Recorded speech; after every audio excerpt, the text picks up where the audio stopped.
Assalamualaikum warahmatullahi wabarakatuh. Sadu, sadu, sadu. Hari ini kita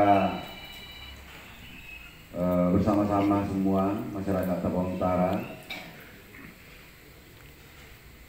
dari semua lembaga agama. Idama Tengganai Saudulan Aka Namar Kolombeloha Namar Haha Anggi. Begitu ya? Kita do Onari, kita do Surut, kita do Haduan. Mereka? Saya selalu mengatakan mari kita buat Tapang Utara menjadi miniaturnya Pancasila. Kita buat bagaimana seluruh dunia dan Indonesia belajar kebinekaan, datanglah ke Tapang Utara. Setuju? Setuju. Karena kenapa? Kalau saya bisa bicara sama Tuhan, ya kan? Ketika saya dalam kandungan, hey, kamu mau lahir di mana? Saya akan bilang, kalau bisa saya lahir di Amerika. Tapi ini tiba-tiba udah lahir, namanya Nixon Hasudungan Nababan. Nababan belakangnya. Lahir 5 Oktober 72. Agama Protestan. Jadi Tuhan yang menciptakan saya dan label yang melekat dalam diri saya. Nah, saudara-saudara juga, kita semua juga begitu. Kita sudah tercipta dengan label kita masing-masing. Setuju? Maka tidak ada cara lain, kita adalah tetap bahwa itulah kekuasaan Tuhan. Imaha homion di Tuhan. Maka tugas kita sekarang adalah menjaga persatuan. Perbedaan-perbedaan kita itu, ya, itu harus menjadi kekuatan kita untuk bersatu. Sulit? Tidak sulit. Justru disitulah menjadi kekuatan kita. Menjadi sebuah budaya yang harus kita pedomani bersama. Bagaimana kita meng-create perbedaan itu, bagaimana kita mempersatukan perbedaan itu menjadi sebuah kekuatan. Maka dibutuhkanlah di situ kerendahan hati. Dibutuhkanlah di situ saling menghargai dan saling menghormati. Setuju? Nah, begitu ceritanya. Maka sejak saya prodi pertama 2015, mau gereja yang kecil, mau gereja yang baru terbentuk, begitu juga dengan masjid, datang ke saya. Dan saya lihat perlu dibantu, kita bantu. Harus dasarnya sila keadilan sosial bagi seluruh rakyat Tapan Utara. Kan kira-kira begitu ini ceritanya. Kalau Bung Karno kan Indonesia, saya Tapan Utara. Nah, kalau nanti Sumatera Utara, baru saya bicara Sumatera Utara, kan kira-kira. Ya. Nah, hari ini tentu ada juga pesan-pesan yang mau saya sampaikan kepada kita. Ya, mari kita jaga persatuan kita jaga Tapang Utara ini tetap rukun damai. Ya, jangan pernah kita mengadopsi apa yang terjadi di luar Tapang Utara sana. Saya minta tolong. Ya, kalau di luar sana perbedaan-perbedaan itu membuat perpecahan, biarlah mereka seperti itu. Tapi kita jangan. Ya, kita harus bisa menjadi contoh. Kristen di sini mayoritas, tapi harus bisa melindungi minoritas. Setuju, Abang Pendeta semua? Amin. Setuju. Begitu. Maka damailah Tapang Utara. Ketika kedamaian itu sudah ada, maka doa-doa kita itu akan diterima Tuhan yang Maha Kuasa. Apa doa kita? Masyarakat Tapal Utara yang sejahtera. Itu doa kita. Masyarakat Tapal Utara yang sejahtera. Maka doa kita itu akan diterima Tuhan yang Maha Kuasa. Yang kedua, saya berpesan juga kepada kita, sekaligus melaporkan ada Bapak Ibu saudara-saudara semua, bahwa membangun Tapal Utara ini tidak seperti membalikkan telapak tangan. Butuh proses, butuh perjuangan, butuh waktu. Di visi misi periode pertama jelas saya katakan, Tapal Utara harus dimulai membangun dari desa. Desa kuat, kota maju. Maka saya mengerjakan semua, saya petakan semua desa-desa yang masih terisolir, jalan setapak, listrik tidak masuk. Maka saya buat divisi itu, misi itu, dana desa 60 juta per desa, dan itu harus digunakan untuk fisik. Dan itu saya turunkan 2015 60 juta per desa. Dan puji Tuhan, alhamdulillah, Pak Jokowi mengikuti 2016, menurunkan dana desa 600 juta per desa. Posisi sekarang kita sudah 300 juta dari APBD. Dari APBN itu 800 juta. Saya janjikan ketika itu sekolah gratis, berobat gratis. Saya buktikan itu 2015. Dan kemudian itu menjadi kebijakan nasional 2017. Jadi jangan salah Bapak Ibu semua. Nixon Nababa pelopornya itu. Botak-botak begini cerdas. Ya. Program lansia, kenapa harus lansia? Mereka pensiun, anak-anaknya merantau, karena orang Batak merantau, nggak ada lagi yang memperhatikan orang tuanya. Maka kita buat perkumpulan lansia, karena dengan perkumpulan itulah mereka merasa kembali ada gairah hidup. Maka dibuatlah senam lansia, kita diberikan makanan tambahan, susu dan lain sebagainya. Sehingga usia harapan hidup kita harapkan dengan itu bisa bertambah, gitu loh, ya kan?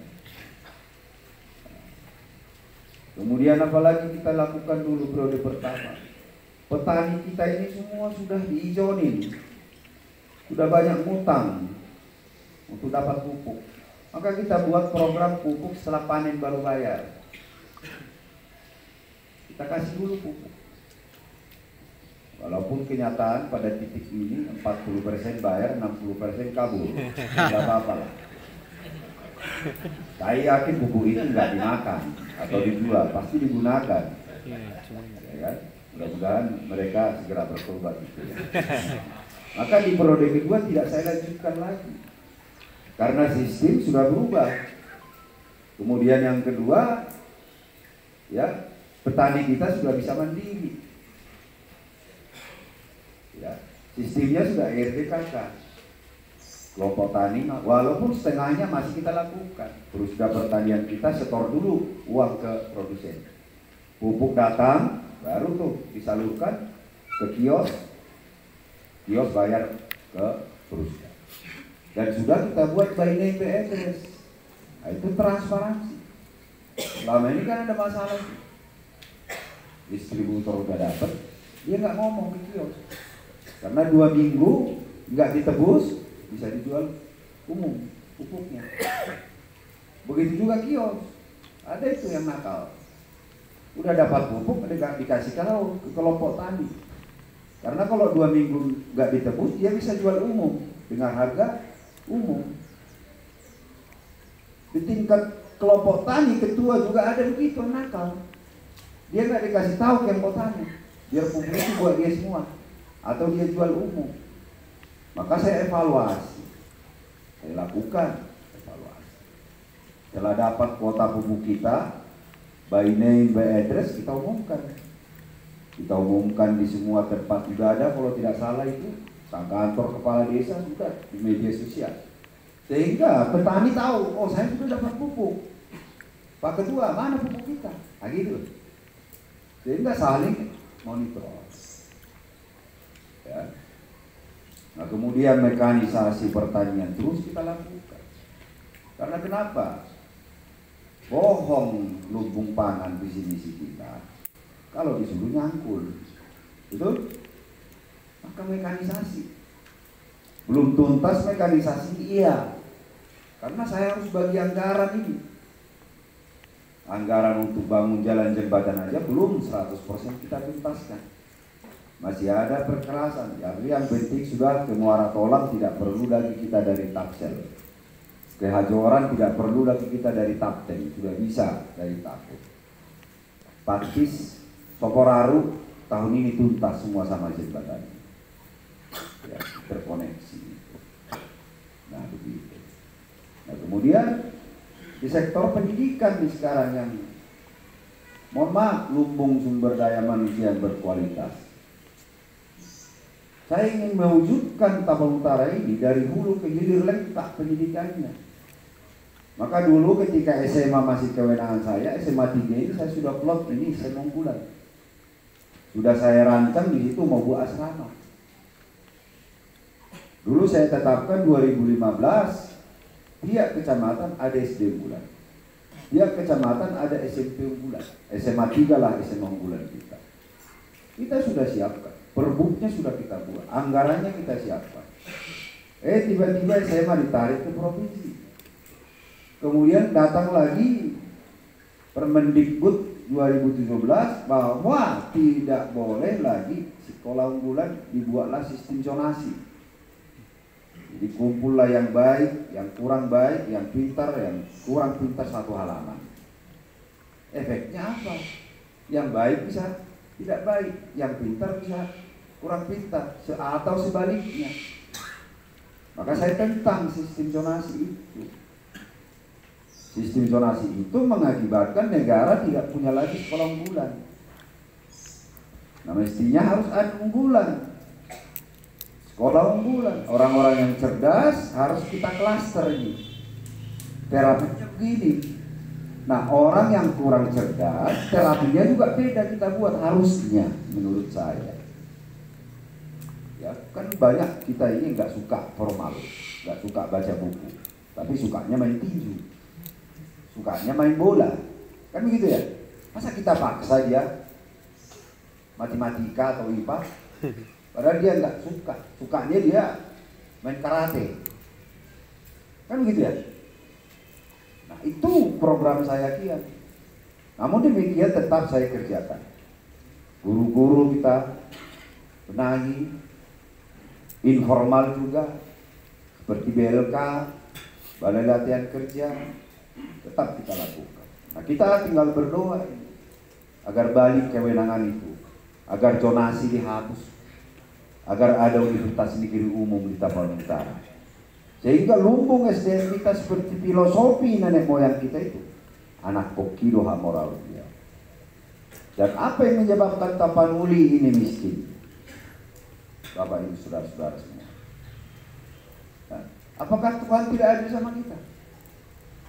Apakah karena kita malas? Ya nanti dulu. Orang Batak nyolong pun dilakuin asal anaknya sekolah, betul? Hah? Menjual tanah satu kaki kita tahu asal mana kau sekolah. Kita orang pekerja keras. Persoalannya apa? Kita harus belajar ekonomi. Kita harus mempelajari ilmu ekonomi. Di ilmu ekonomi dikatakan banyak uang berputar di sebuah daerah maka pertumbuhan ekonomi tinggi. Banyak usia produktif di sebuah daerah maka produktivitas kerja akan tinggi. Nah coba Bapak Ibu Saudara-saudara, cek Tapal Raya, cek Tapal Utara, berbanding terbalik dengan teori itu. Hari ini kita gajian, besok transfer. Hari ini kita panen, besok transfer. Kemana anak sekolah? Siapa itu anak sekolah usia produktif? Nah kalau mau Tapal Raya ini bisa pertumbuhan ekonominya masih mikro dan makronya bisa tumbuh. Apa penyebab masalahnya itu harus kita atasi. Maka saya berkuar-kuar teriak-teriak kepada pemerintah pusat, tolonglah kami diberikan Universitas Negeri Umum. Mari Bapak Ibu semua. Bapak Ibu semua adalah hamba-hamba Tuhan. Yang saya percaya yang tiap hari selalu berdoa kepada Tuhan. Ayolah kita berdoa Bapak Ibu semua. Sehingga Pak Presiden tahun ini bisa meluluskan permohonan kita. Agar tahun ini bisa disetujui keluarnya Perpres pendirian Universitas Negeri Umum di Tapanuli Utara, Tapanuli Raya. Setuju? Setuju? Berdoalah kita. Ayolah. Nggak ada kepentingan saya di situ. Kepentingan saya cuma satu. Tapanuli Raya, Tapanuli Utara ini hidup rakyatnya makmur. Itu ide gagasan. Saya nggak mungkin jadi rektor di sana. Saya bukan PNS. Saya nggak mungkin dekan di sana. Saya bukan PNS. Paling dosen honor. Kalau disuruh dosen, mending saya kembali lagi ke Jakarta jadi pengusaha. Tapi tujuan saya SDM kita maju, ekonomi kita maju. Mana lebih berat? Provinsi kah atau Universitas Negeri Umum? Nih saya kasih tahu. Universitas Negeri Umum. Tapi kalau dua-duanya dikasih, alhamdulillah. Puji Tuhan. Tapi kalau disuruh memilih, mana kau pilih Nixon? Kalau Provinsi Tapanuli, kau gubernur pertama daripada Universitas Negeri Umum. Saya akan mengatakan, saya tak perlu jadi gubernur, yang penting Universitas Negeri Umum ada di Tapanuli.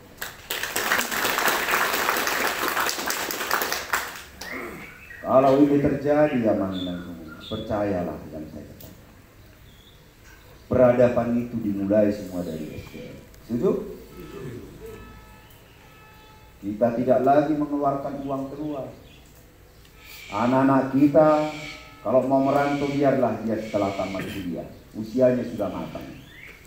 Dan saya yakin tidak perlu mereka keluar untuk cari kerja. Karena multiplier efek dari Universitas Negeri Umum itu semua sektor. Lapangan kerja akan terbuka seluas-luasnya.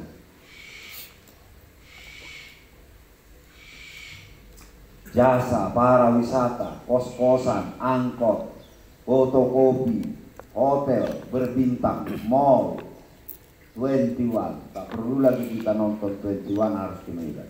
Nanti ada. Karena kebutuhan mahasiswa, dosen, mau lihat orang bule, pasti banyak nanti. Karena selalu universitas itu melakukan pertukaran mahasiswa.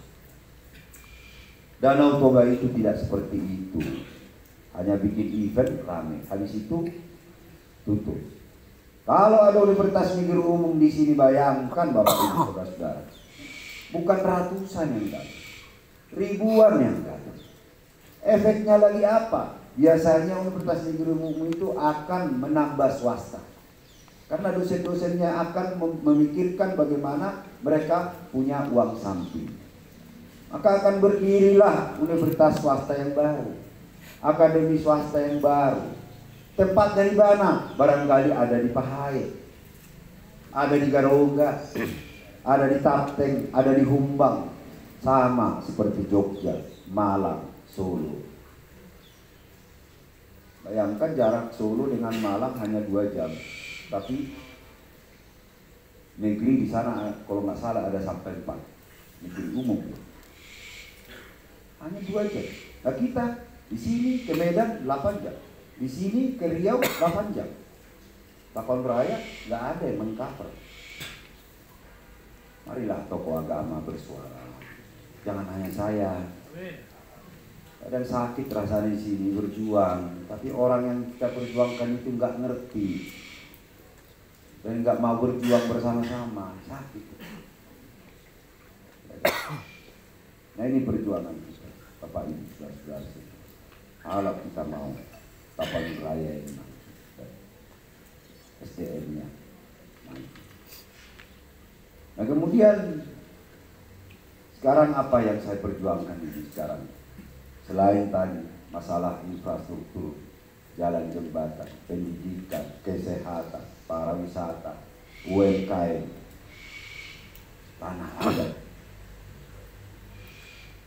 Tanah adat itu Bapak Ibu saudara-saudara semua, itu sebuah cara mengeluarkan tanah itu dari hutan lindung, hutan produksi. Yang saya takutkan suatu saat, coba, berapa persen sih rakyat Taput yang punya tanah sendiri? Bapak Ibu saudara-saudara tahu? Itu kurang lebih hanya 40%. Itu pun di bawah 2 hektar. Paling di atas 2 hektar itu mungkin sekitar 10%. Berarti 60% lagi dari mana mata pencarian selain buruh atau tenaga kerja? Itu tombak ke hutan. Mereka cari durian, kemenyan, rotan, pote, hasil hutan. Itu yang menghidupi mereka. Dari situ mereka hidup. Tetapi besok tiba-tiba ada pelang di situ. Kawasan ini milik PT Angin Ribut. Dilarang masuk. Coba. Mau kemana kita cari makan? Hah? Ayo. Masuk kita ditangkap karena sudah konsesi. Sudah milik swasta. Kan saya buat perda tanah adat, perbuk tanah adat. 3 desa sudah kita SK-kan keluar dari hutan ini. Hutan itu milik masyarakat. Jadi kalaupun ada emas, ada uranium di dalam itu, negara tidak perlu lagi ikut campur. Saya investor datang ke masyarakat seperti ini. Bapak Ibu saudara-saudara semua, ternyata setelah kami lihat dari satelit, ada emas, ada uranium, ada harta di bawah ini. Bagaimana? Tinggal kalian. Oke, kita gali, bagi hasil. Kita nggak penonton. Kita nggak jadi penonton. Tapi kita pemilik. Itu makanya dulu Bung Karno itu, ini bajunya Bung Karno ini yang saya pakai. Tadi kalian lihat siap gerak saya. Integritas. Bung Karno itu mendirikan koperasi dengan Bung Hatta. Itu sebenarnya arti koperasi itu apa? Itu antitesa dari korporasi. Korporasi itu apa? Swasta murni, kapitalis. Agar kapitalis itu ya tidak menguasai semua sumber daya alam kita, tetapi rakyat juga menjadi pemilik, negara juga ikut pemilik, maka disebutlah istilah koperasi. Tapi sekarang koperasi coba malah diputar balikkan, malah dibilang koperasi itu tidak penting. UMKM, UKM, Komindastri sudah keluar izin, sudah keluar kita kasih iupnya kritik-kritik. UMKM kita, dia harus ke Kementerian Kesehatan agar BPOM-nya keluar. Habis itu ke Kementerian Agama, izin halalnya. Habis itu ke Kementerian Perdagangan, izin edar. Habis itu ke Kementerian Keuangan, cukai. Coba, Ekolingko disuruh kayak pimpong. Maka saya minta apa? Ayo dong, jangan sentralisasi izin, tapi desentralisasi. Jukdis mengeluarkan izin itu semua biar disiapkan oleh bupati wali kota. Kalau enggak, kementerian bikin UPT di kabupaten kota. 1 hari selesai Bapak Ibu. Tapi juga harus ada undang-undang dong. Undang-undangnya apa? Bahwa setiap hotel, restoran, dan retail itu wajib, dan mall wajib menjual UMKM. Kemudian lakukan sosialisasi kepada masyarakat, cintai produk dalam negeri, maka berhentilah kita impor. Jangan lebih besar pasak dari Tiang. Inilah buah-buah pemikiran ide-ide gerak. Kenapa Pak Bupati? Ya saya jabatan saya masih bupati. Saya Tuhan, pemikiran saya, ini saya untuk rakyat, kemandirian rakyat Indonesia. Kasihlah saya kekuasaan yang lebih besar. Itu aja doa saya sekarang. Dan mudah-mudahan Bapak Ibu semua saudara-saudara mendoakan itu juga. Amin. Hah? Amin. Amin. Amin. Amin. Amin. Amin. Hanya 80%. Amin. Amin. 100%.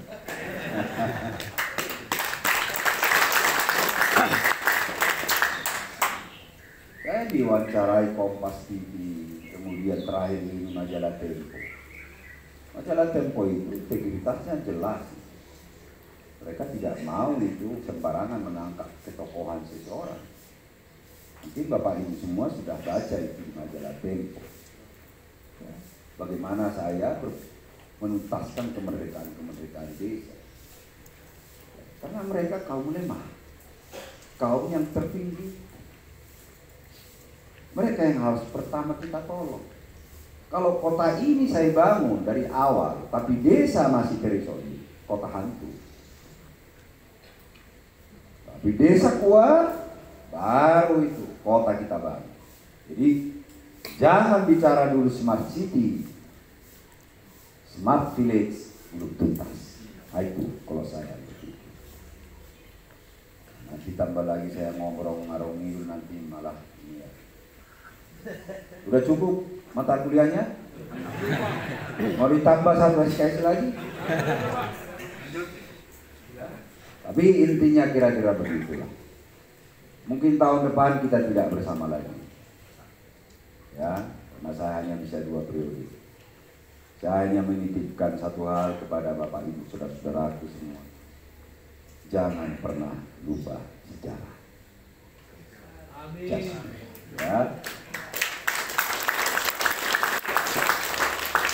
Agama manapun mengatakan itu, dan filsuf manapun mengatakan itu.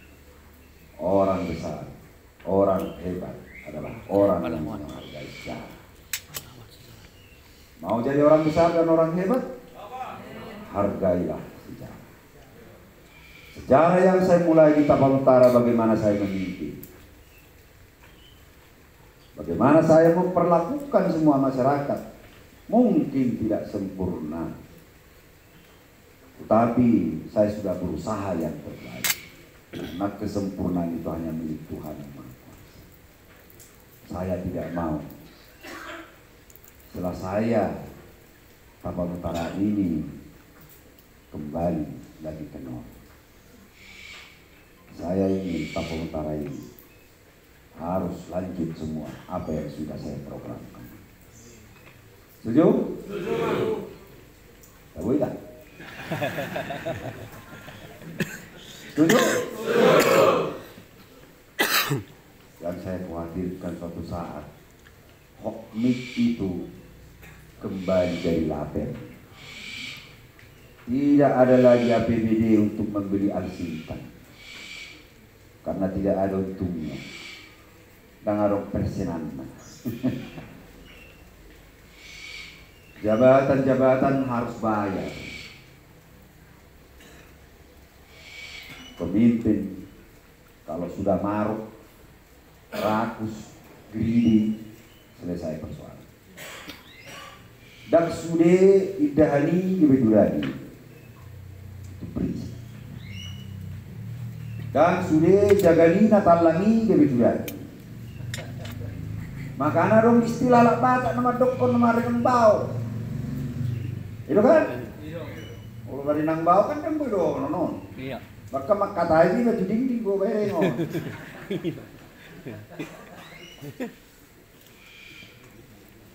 Maruk, rakus, gri, ngadapok saya ning 2, dapok 2 ning 5. Tidak puas dalam hidup. Bahasa kerennya oligarki. Saya titip pada kita semua tokoh-tokoh agama. Kekuasaan itu harus diperjuangkan. Kekuasaan itu harus direbut. Dan kekuasaan itu harus dipertahankan. Tetapi ketika berkuasa, apa yang Anda janjikan kepada rakyat itu yang harus Anda laksanakan. Maka saya akan berjuang untuk itu. Karena saya sudah berjanji kepada masyarakat. Karena dibatasi regulasi saya harus 10 tahun. Saya akan rebut, saya akan pertahankan dan perjuangkan kembali siapa yang terbaik untuk memimpin Tapong Utara di depan. Dan saya ingin saudara-saudara ikut dalam perahu itu. Bagi yang tepuk tangan, semoga jalan ke surga lapang. Yang belum tepuk tangan, bertobat.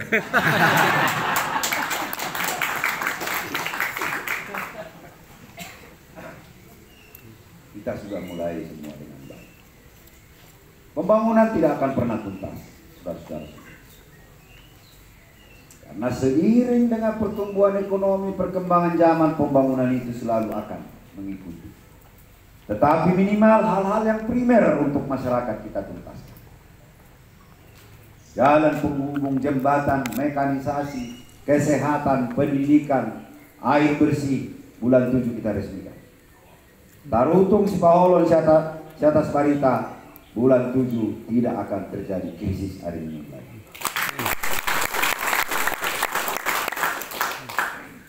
Itu Bapak Ibu. Maka Nixon Nababan bisa jadi bupati. Ada 3 faktor kehendak Tuhan yang pertama. Yang kedua, kehendak rakyat. Dan yang terakhir apa? Karena baju saya.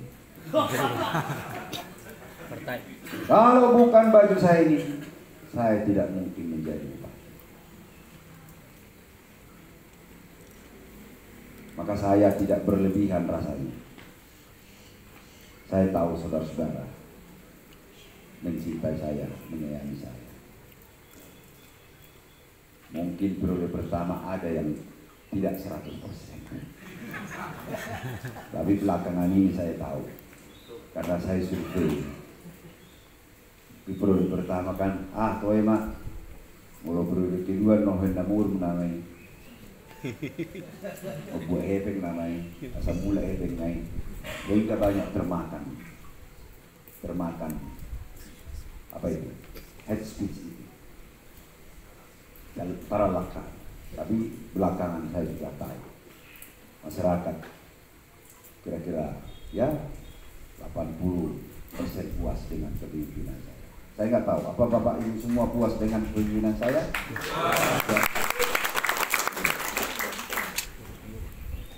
Kita bisa bertemu di sini. Semua saya lakukan, termasuk juga besar kecilnya inilah yang terbaik kita lakukan. Karena kita masih membutuhkan anggaran untuk menuntaskan jalan jembatan. Karena itu kunci perekonomian. Saya ingin memberikan hibah ini lebih besar. Tapi saya pikir kita sepakat dulu. Mana yang lebih penting? Tuntas dulu yang primer ini. Sehingga nanti pengganti saya mungkin sudah memberikan hibah yang lebih besar. Begitu ya? Kita sepakati dulu. Percuma tempat ibadah kita mewah, tapi jalan rusak. Betul? Rasanya berdosa kita ya. Sepakat ya? Sepakat ya? Tapi bukan berarti tempat ibadah tidak kita perhatikan. Tapi besar kecilnya itu, semua tokoh agama yang di sini berarti ikut membantu saya menuntaskan persoalan jalan jembatan dan mekanisasi pertanian ini. Coba saudara-saudara komplain kepada saya. Ayo mau dibuat Pak Bupati ya. Alah kalau jahat. Berarti dak dot tamu. Tersurat disurugoi. Mengurusi bupati menuntas sok kemiskinan di Tapong Utara. Alah kalau sekarang tuamu otik kudangon. Berarti tersurat maguarmu amanginan disurugoi. Nah dohamu rap kita memikir ya karungata na dihutai-hutai. Asabui merasahun kemerdekaan, merasahun artinya hidup di Tapanuli Utara, artinya kemerdekaan yang hakiki. Setuju? Nah, begitu cerita. Maka saya mohon sekali lagi Bapak Ibu Saudara-saudara semua, pertemuan kita hari ini, pembangunan yang saya laksanakan sekarang ini, semua apapun yang sudah kita nikmati, mohon saya dibantu untuk 2024. Karena Nixon tak bisa kita bersama hari ini seperti ini dan tahun-tahun yang lalu kalau bukan karena baju ini. Karena baju inilah sekali lagi saya bisa bersama-sama saudara-saudara, bisa menjadi bupati saudara-saudara, dan bisa melaksanakan pembangunan-pembangunan. Jadi tidak hanya sekedar mencintai pribadi Nixon Nababan, tetapi cintai juga lah tadi faktor ketiga yang membuat saya menjadi kepala daerah. Amin. Mereka,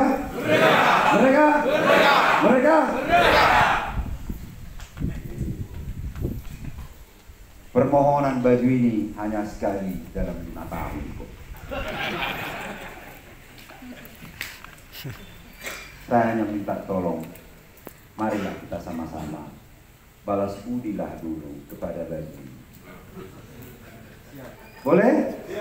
Kita balas budilah, ya kan? Hanya sebentarnya itu dimiliki, kan? Maka tolong nanti jangan lagi kita kembali kepada ke belakang, berpolitik yang cerdas. Begitu ya? Jangan karena faktor agama, jangan karena faktor marga, jangan karena faktor daerah. Kalau kita begitu, kita Tapanuli Utara lagi, maka saudara-saudara kita, orang Tapanuli Utara yang di luar kita sana, tidak akan mungkin bisa menjadi orang yang berhasil. Maka mereka akan dibegitukan juga di daerah di luar Tapanuli. Maka kita yang di sini Tapanuli Utara ini, sekali lagi saya minta kepada kita, pesta demokrasi itu sekali. Gunakan hak pilih, karena kita yang menentukan bangsa ini mau kemana. Gunakan hak pilih. Jangan jangan golput. Gunakan hak pilih. Bantu saya biar punya prestasi di Tapanuli Utara. Tidak hanya prestasi dalam membangun, tidak hanya berprestasi dalam menjaga kedamaian kerukunan antar umat beragama, tapi juga berprestasi membesarkan baju ini. Agar apa? Agar saya dipercaya di pusat saya menjadi penentu.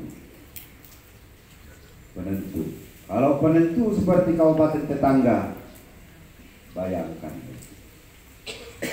Mari kita berharap, bermimpi, tapi sekali lagi dengan prestasi yang rakyat mendukung sepenuhnya, sehingga bisa kekuasaan lebih besar saya pegang, yang tentunya pengabdian pertama saya adalah menuntaskan apa yang belum tuntas di Tapanuli Utara. Baru saya mengembangkan kepada kabupaten-kabupaten lain dan bangsa dan negara. Setuju? Kira-kira begitu, Bapak Ibu Saudara-saudara semua, saya harus bicara ini. Karena mungkin sekali lagi tahun depan bukan saya lagi yang memberikan hibah.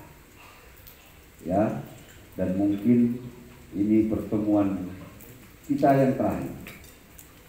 Mungkin masih ada pertemuan tapi tidak seperti ini. Karena kalau saya sudah nanti mungkin ditetapkan untuk DPR RI, ya saya harus mengundurkan diri bulan Oktober atau bulan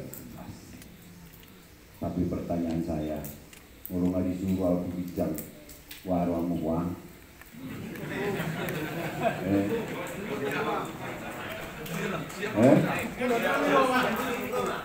masih direlak, masih sama.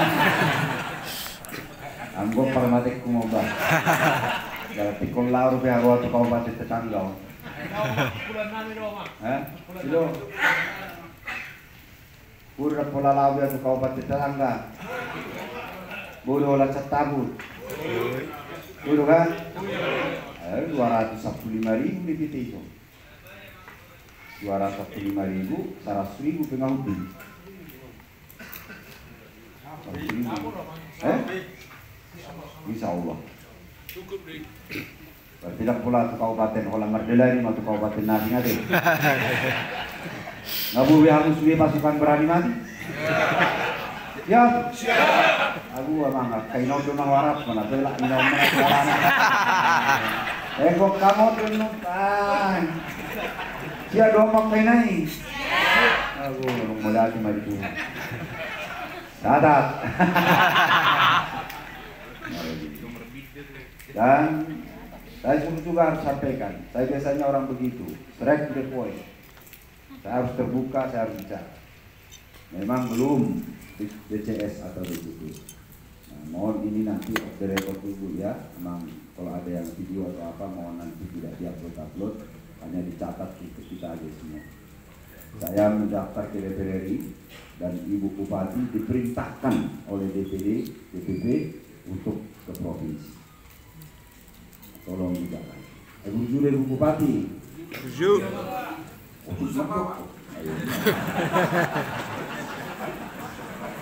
Jujur Ibu Bupati. Tolong meruamu. Ini nggak mau disko aku. Tolong meruamu Bang. Ibu aku mah dua di mana dah? Oke. Enak kamu mulai aku batuk tak kau ulang.